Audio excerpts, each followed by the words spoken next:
Michael Jackson's private garage has been opened. What was inside? Or should I say, who was inside? You've probably heard every rumor about Michael Jackson under the sun, right? But what if I told you that some of the most jaw-dropping truths were never in the tabloids? They were right here, collecting dust in this very room, all along.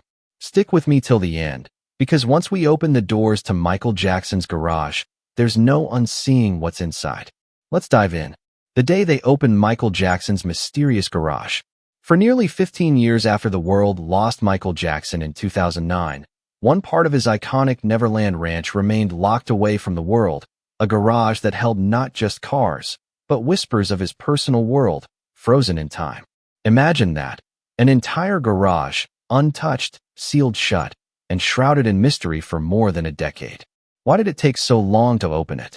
What secrets had been quietly sitting there, waiting to be seen? The story behind that garage isn't just about luxury vehicles or celebrity possessions. It's about the tangled web of legal puzzles, legacy management, and a desire to preserve a piece of history with the kind of care reserved for ancient treasures. What could Michael Jackson possibly hide in a garage for all these years? What they found will leave you speechless, so don't blink, and whatever you do, stay till the end. According to those close to the matter, the delay had a lot to do with legal complexities. When Michael passed, his estate didn't just inherit his wealth, it inherited a mountain of financial disputes, ongoing lawsuits, and the emotional responsibility of protecting his legacy. Every item he left behind suddenly carried not just sentimental value, but legal weight. So, the garage, filled with a unique assortment of cars and collectibles, had to remain sealed until everything else had been sorted. After all, how could anyone confidently move forward with opening something so personal when everything around it was still tied up in red tape? But the legal side wasn't the only reason that garage stayed shut. There was also the matter of preservation. Those in charge of the estate weren't just caretakers, they were stewards of a cultural legacy. They knew that if those cars were left to sit in uncontrolled conditions, they could deteriorate. So, instead of rushing to make the garage public or auctioning off the contents, they prioritized maintaining the environment inside. They brought in climate control systems, allowed only a select few maintenance staff to enter from time to time, and treated the garage almost like a museum vault. Isn't it fascinating how even the air had to be monitored, as if the garage was holding something sacred? And maybe, in a way, it was. Part of the reason the garage remained sealed for so long had to do with its symbolic power. There was something magical, almost mythical, about not knowing what was inside. Fans speculated. Experts wondered. The mystery became part of the magic. Why ruin that too quickly? Why rush to expose something that, in its hidden state, was gaining emotional and cultural value by the day?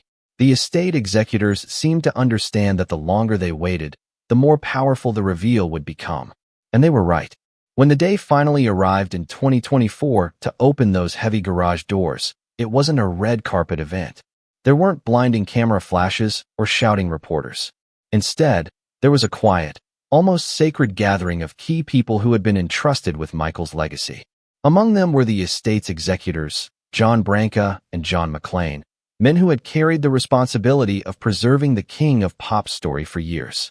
Alongside them stood automotive historians and preservation experts, people who knew how to assess and appreciate what they were about to see. Even Prince Michael, Jackson's eldest son, was there, his eyes reportedly filled with both curiosity and emotion, perhaps seeing parts of his father's private life he hadn't fully understood before. No media frenzy, no public spectacle, just a quiet moment, documented privately by a small, professional film crew, with security standing watch around the perimeter. The estate had made a clear choice. This wasn't about creating a circus.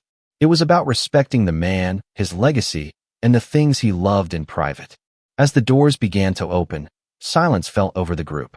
It wasn't the kind of silence you get when people are bored. It was the kind of silence that falls when people are holding their breath. The air inside the garage was noticeably still, almost like it had been sealed in with the cars themselves. One of the estate managers later described the experience as walking into a perfectly preserved memory, while another said it felt like Michael had just stepped out for a minute. And then came the reactions. Gasps, quiet murmurs, a few stunned laughs, and even a tear or two. Everyone there had known Michael in different ways, some as a global icon, others as a friend or family member, but seeing his private collection up close revealed a new layer to his personality. Sure, there were luxury cars, sleek, polished, timeless, but there were also more whimsical items that painted a softer, more playful picture. One standout: a custom Peter Pan-themed golf cart, complete with fairy wings and childlike decorations. Was anyone really surprised? After all, Michael was known for his childlike wonder and imagination. But still, seeing it up close hit differently. The atmosphere inside the garage was hard to pin down. On one hand, there was solemn respect, a quiet acknowledgement that this was sacred ground, a space tied deeply to the memory of someone who shaped music, dance, and popular culture. On the other hand, there was a nerdy kind of excitement from the car experts, who admired the craftsmanship and uniqueness of each vehicle. Meanwhile, Jackson's family seemed to drift somewhere between nostalgia and surprise, taking it all in with personal memories rushing back. The estate managers, for their part, looked at everything through a practical lens, cataloging, documenting, assessing next steps. But underneath all that, there was something else, a subtle, almost spiritual realization that this garage had captured a side of Michael Jackson most of the world never got to see. Wasn't that, in some ways, the most beautiful part of it all? That even after all the fame, the headlines, the controversy, and the myth-making, Michael still had private corners of his world that were untouched, places where he could simply enjoy his passions without an audience. And now, all these years later, that space was giving people a more rounded, more human view of him. Not just the king of pop, but a man who loved fast cars, playful designs, and keeping pieces of his imagination close to him. A look inside, the first things they saw. When the garage doors slowly creaked open, no one quite knew what to expect. After all, this was Michael Jackson's private garage. What kind of person stores ordinary things behind such mysterious walls? But as the dim lights flickered to life and began to spread across the space, the first things that came into view weren't just cars, they were statements. Not just any statements, but loud, bold, and deeply personal ones that spoke volumes about who Michael Jackson was beyond the music, the spotlight, and the moonwalk. 3 vehicles stood in the center like royalty on display, and people couldn't help but wonder, were these just luxury machines, or were they windows into the soul of a legend?